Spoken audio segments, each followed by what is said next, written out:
আপনি কি লক্ষ্য করেছেন ঋষির ঘরে বারবার ঢুকছে কে?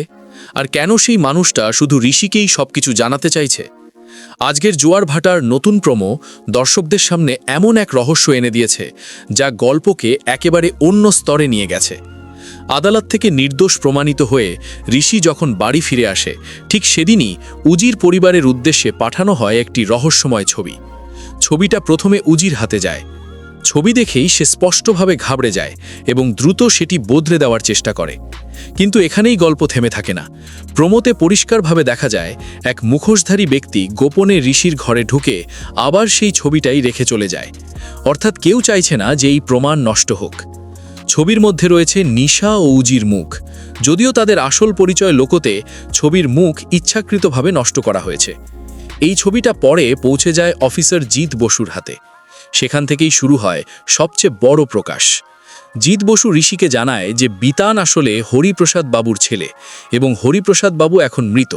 শুধু তাই নয়, তিনি অনুমান করেন যে হরিপ্রসাদ বাবুর নিখোঁজ দুই মেয়েই এই সব ঘটনার পেছনে থাকতে পারে এবং তারা প্রতিশোধ নেওয়ার জন্য একের পর এক চাল চলছে।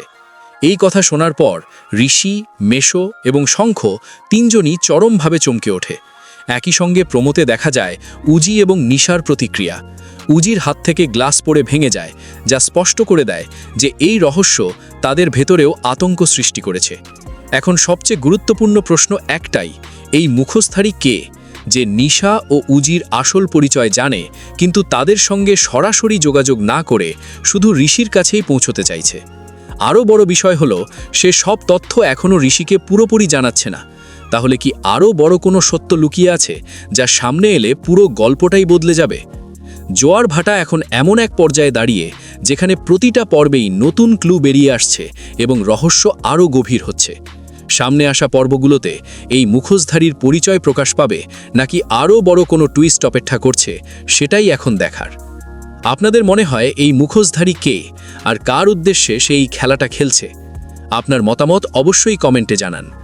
এই ধরনের পর্বভিত্তিক বিশ্লেষণ এবং এক্সক্লুসিভ আপডেট পেতে এখনই চ্যানেলটি সাবস্ক্রাইব করুন এবং নোটিফিকেশন অন রাখুন। দেখা হবে পরের ভিডিওতে নতুন রহস্য নিয়ে।